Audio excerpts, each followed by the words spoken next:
Assalamualaikum warahmatullahi wabarakatuh.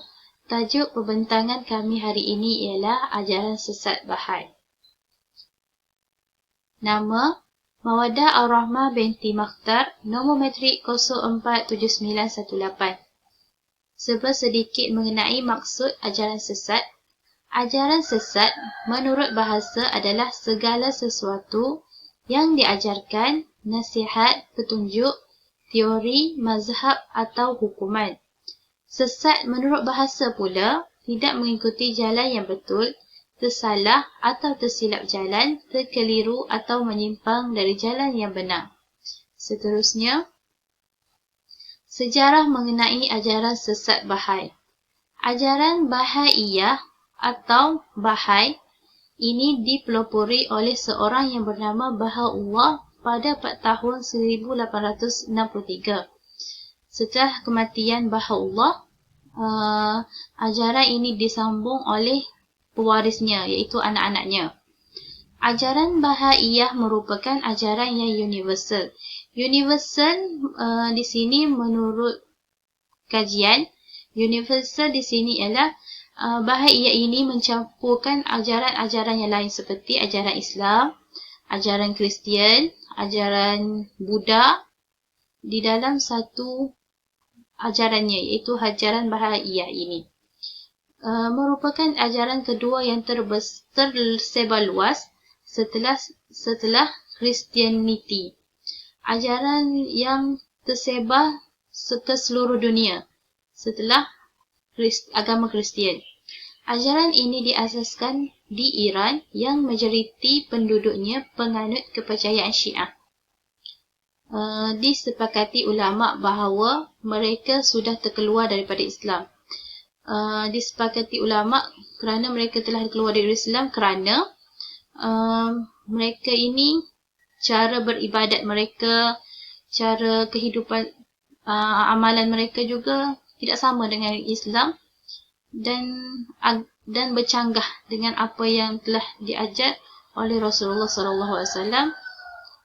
Ajaran ini banyak ditentang ulama sehingga kan telah ada fatwa-fatwa yang menyatakan ajaran sesat Bahai ini tidak boleh disebarkan dan dikategorikan ajaran agama ini, ajaran Bahai ini dikategorikan dalam ajaran sesat.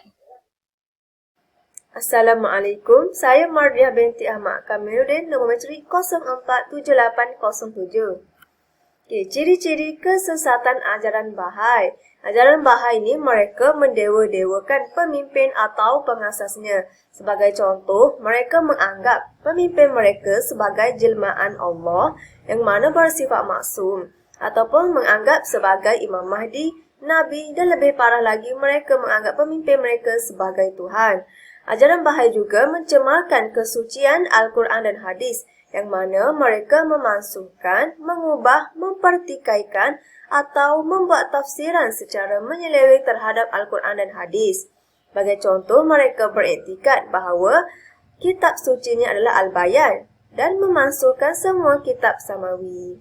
Mereka juga mengubah prinsip-prinsip asas dalam akidah Islam, iaitu mendakwa menyatukan semua agama termasuklah Islam ke dalam agama baru, atau mendakwa semua agama adalah sama.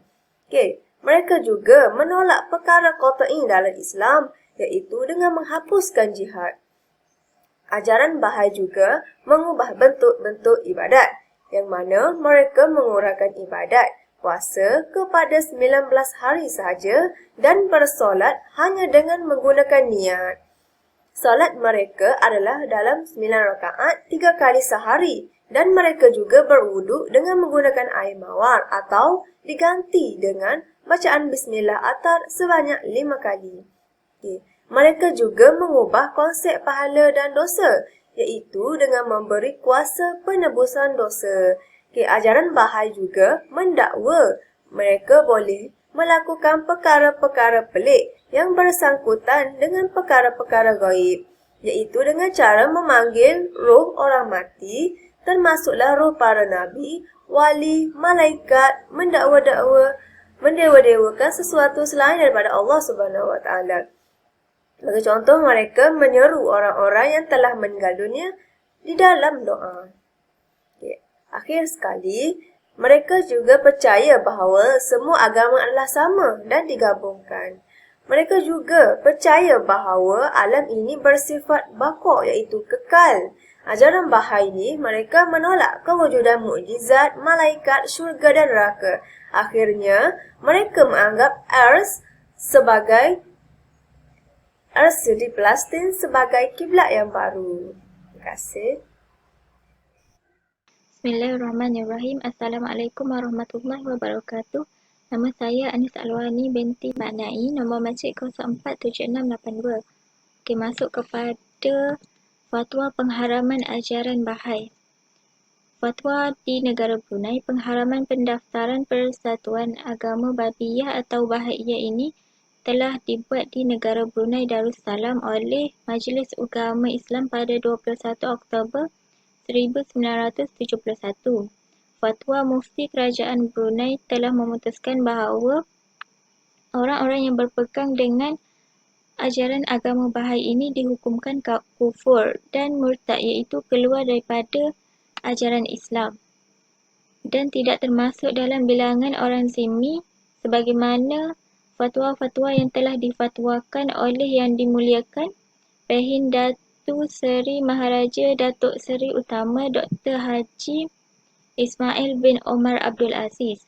Mufti Kerajaan Brunei seramai 30 orang dalam MKN 3 Palang 1967 yang bertarikh pada 19 Jamadil Akhir 1390 bersamaan dengan 22 Ogos 1970 dan bilangan 36 dalam MKB 3 Palang 1967 bertarikh 11 Syakban 1390 bersamaan dengan 12 Oktober 1970.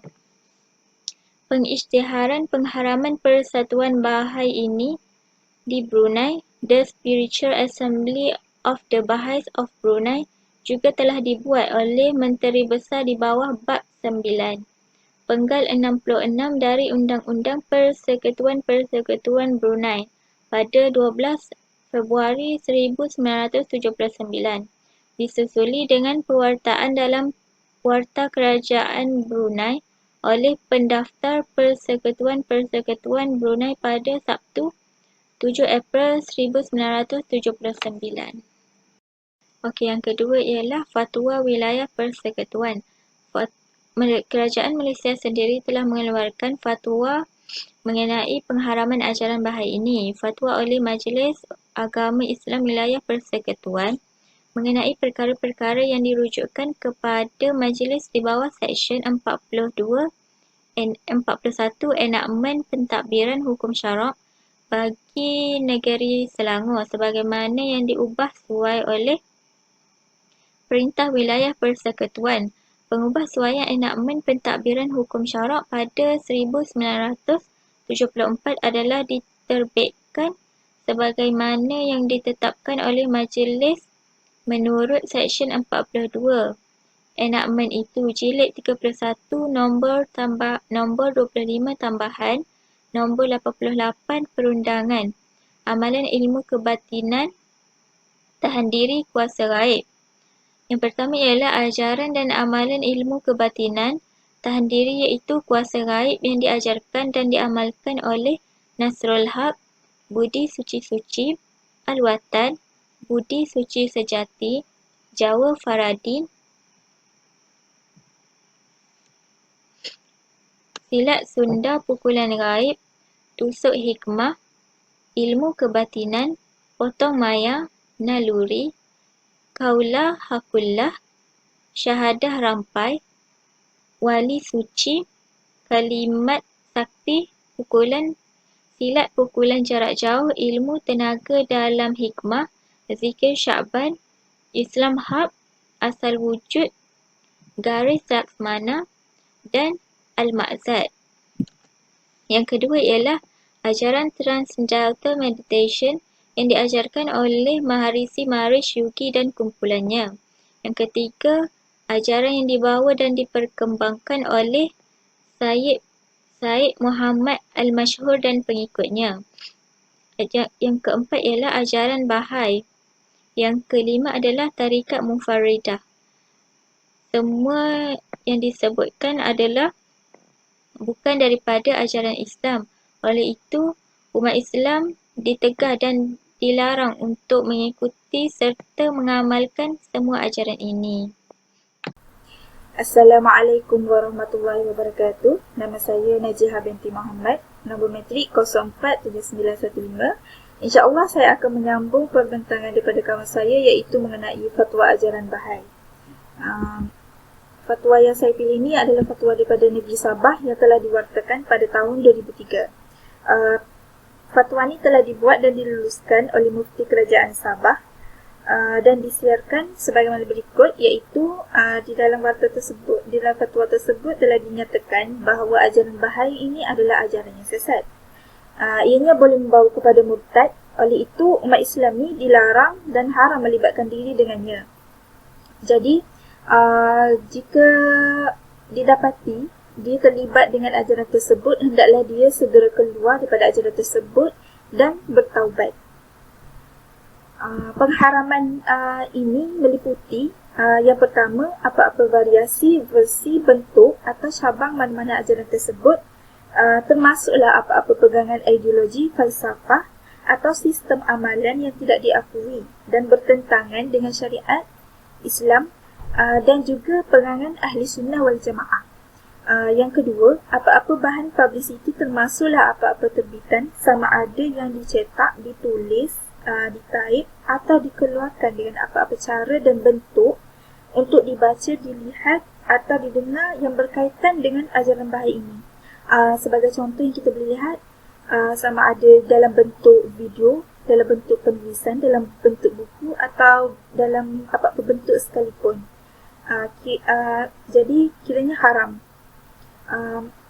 Wartan ni telah dikeluarkan pada 11 Disember 2003. Okey, yang seterusnya. Okey, pada tahun 2017, pihak JAKIM ni dia telah membuat semakan semula mengenai fatwa ajaran Bahai yang telah diwartakan pada 2003 tadi. Dan isi daripada fatwa pada tahun 2017 ini lebih kurang sama je dengan yang 2003. Jadi mereka ni bersetuju untuk memutuskan bahawa ajaran Bahai ni memang bukan ajaran Islam. Umat Islam yang terlibat dengannya adalah murtad dan sesiapa pun haram untuk melibatkan diri. Jadi sesiapa yang terlibat sekalipun, sesiapa yang terlibat tu hendaklah segera bertaubat. Jadi fatwa yang telah dikeluarkan pada tahun 2003 tadi ni adalah dibatalkan. Jadi keputusan ni telah diwartakan, keputusan yang 2017 ni telah diwartakan pada 7 September 2017. Jadi sebagai kesimpulan pada fatwa ini, dapatlah kita ketahui bahawa ajaran Bahai ini memang ajaran yang sesat. Okey, sekian sahaja daripada saya. Sekian, terima kasih. Bismillahirrahmanirrahim. Assalamualaikum warahmatullahi wabarakatuh. Ismi Nur Ilham Fadilah binti Muhammad Namizi 047991. Baiklah, saya akan sambung dengan kesimpulan keseluruhan bagi ajaran sesat Bahai. Okey. Islam ni merupakan sebuah cara hidup yang lengkap yang mana ia meliputi segala urusan manusia dan ianya mudah diikuti dan sesuai dilaksanakan di semua tempat, keadaan, masa serta sesuai dengan fitrah manusia. Islam ni merupakan sebuah agama yang lengkap lagi komprehensif, iaitu syumul kerana ia diasaskan atas 3 komponen utama iaitu akidah, syariat dan akhlak. 3 komponen ini merupakan tonggak utama kepada kekuatan, keindahan dan juga kesempurnaan Islam. Okey, ajaran Bahai ini mempunyai 3 prinsip utama, iaitu 3 komponen utama iaitu penafian terhadap wujudnya kebenaran mutlak dalam agama. Yang kedua, wujud keselamatan dalam semua agama. Yang ketiga, semua rasul yang diutus membawa agenda yang sama. Oleh itu, Islam ni menentang ajaran agama Bahai sebagai sebuah agama kerana ia merupakan agama bid'ah yang menyeleweng, yang mana ia menolak kenabian Nabi Muhammad SAW sebagai Nabi dan Rasul yang terakhir. Sedangkan dalam Islam telah dinyatakan bahawa Nabi Muhammad SAW adalah Nabi dan Rasul yang terakhir, yang mana tiada Nabi atau Rasul yang akan muncul selepas baginda.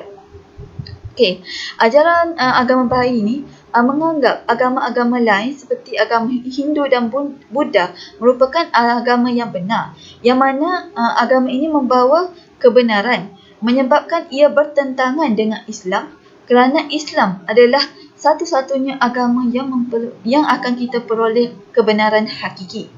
Okey, dari sudut pandangan Islam, Islam menolak pemikiran relatif khususnya berkenaan dengan prinsip akidah.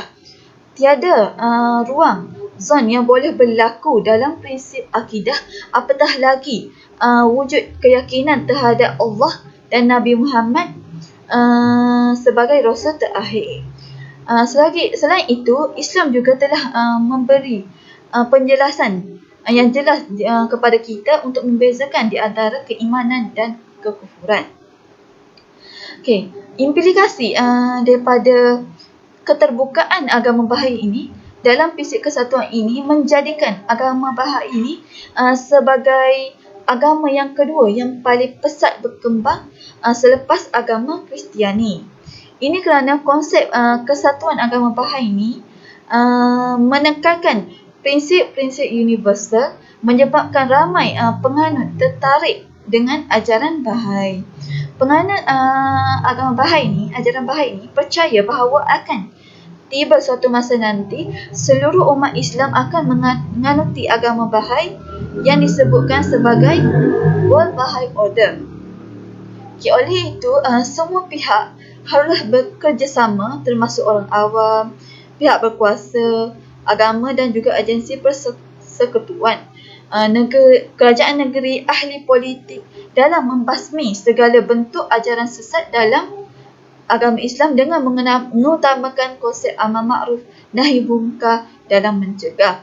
Anggota masyarakat ni memainkan peranan penting dalam menghidu dan mengetahui dengan mudah jika ajaran sesat berlaku sebarang aktiviti ajaran sesat yang menyimpang dalam Islam di kawasan mereka. Okey, sekian sahaja daripada saya mengenai kesimpulan ajaran Bahai. Sekian, terima kasih.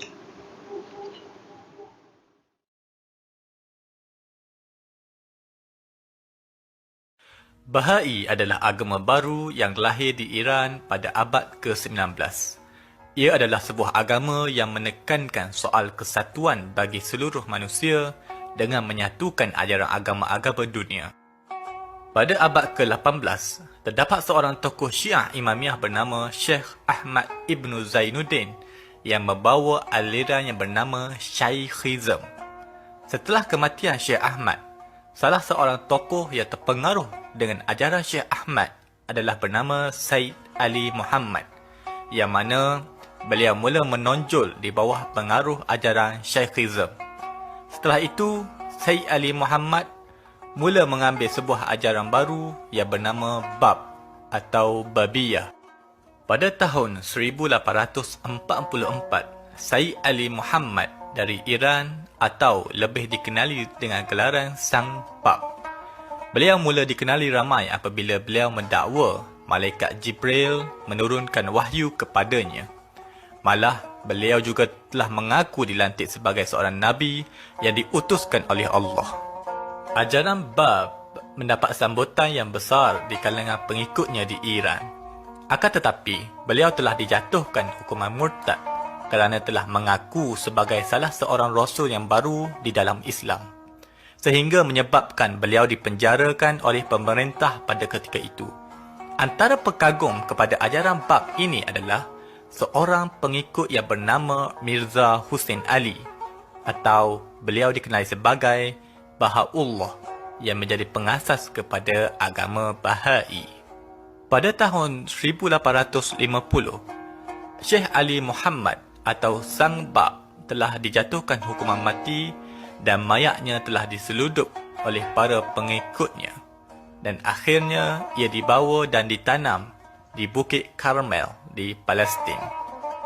Di sana, dia telah dikuburkan di suatu tempat yang ditentukan oleh muridnya yang menjadi legasi penyambung ajaran Bab, iaitu Mirza Hussein Ali.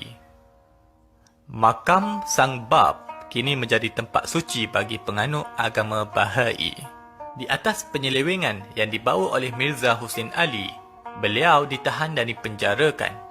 Pada tahun 1852, ketika Mirza Hussein Ali dipenjara di bawah tanah di kota Tehran, beliau mendakwa telah menerima wahyu seperti mana yang didakwa oleh gurunya Sang Bab sebelum ini.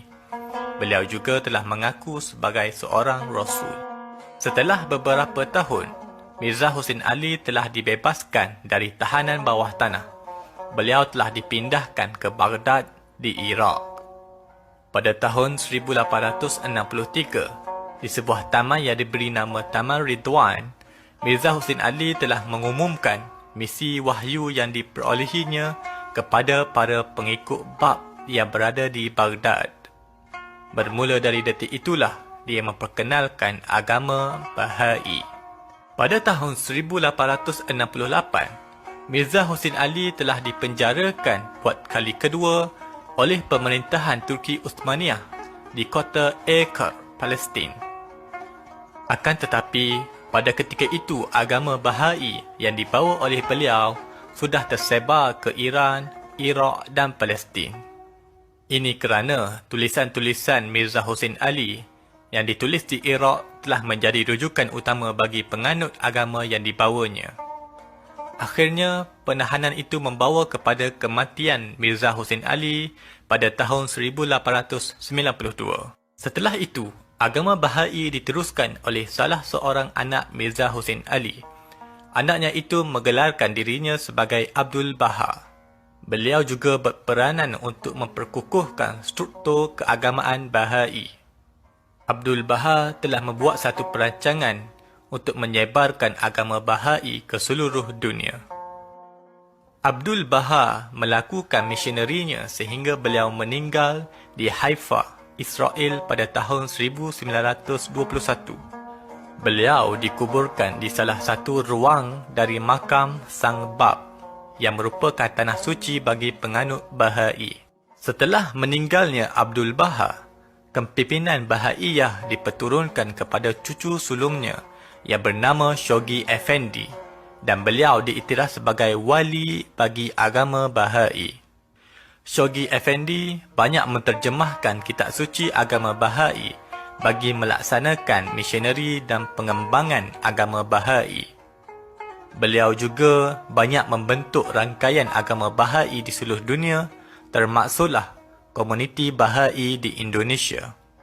Konsep ketuhanan di dalam agama Bahai adalah sama seperti agama Islam. Ini adalah pengaruh ajaran Islam yang diserap oleh mereka ke dalam ajaran mereka. Struktur agama Bahai adalah merupakan sebuah agama yang sinkretism. Ia adalah kepercayaan yang menghimpunkan doktrin agama-agama yang ada lalu meletakkan di bawah kesatuan Bahai.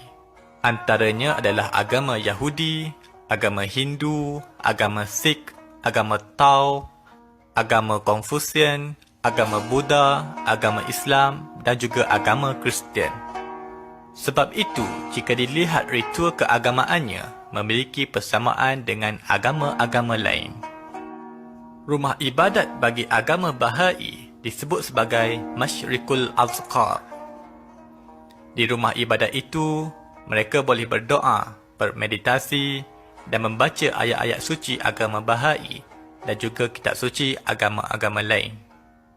Rumah ibadat agama Bahai ini terbuka bagi semua orang tanpa mengira agama. Antara kitab suci di dalam agama Bahai dikenali sebagai Kitab-i Aqdas. Ia merupakan kitab sumber hukum utama di dalam agama Bahai. Selain itu, mereka juga ada Kitab-i Iqan yang merupakan buku-buku tulisan Mirza Hussein Ali.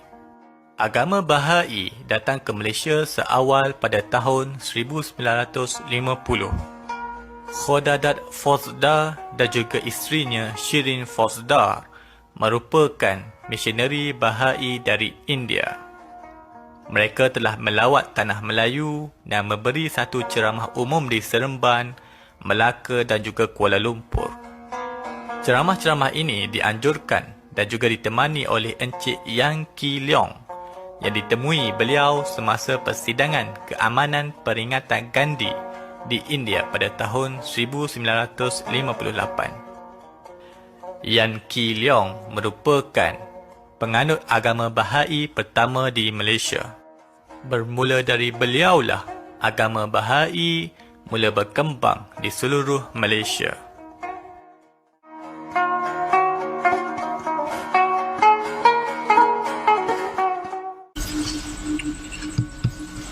Jadi rupanya agama Bahai ini adalah gabungan daripada banyak agama di dunia. Dan rupanya juga agama ini sudah lama bertapak di Malaysia, iaitu pada tahun 50-an.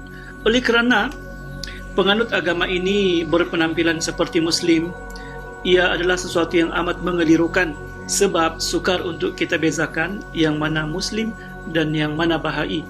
Dalam kes Long Tiger, penampilan beliau adalah sebagai seorang Melayu Muslim, tetapi pada hakikatnya dia merupakan penganut agama Bahai. Semoga kita semua terpelihara dalam iman dan Islam. Semoga Allah memberikan kekuatan dalam hati kita agar terus istiqamah di jalan yang lurus dan diredai. Semoga kita dijauhkan daripada ajaran Bahai. Sekian perkongsian hari ini. Assalamualaikum.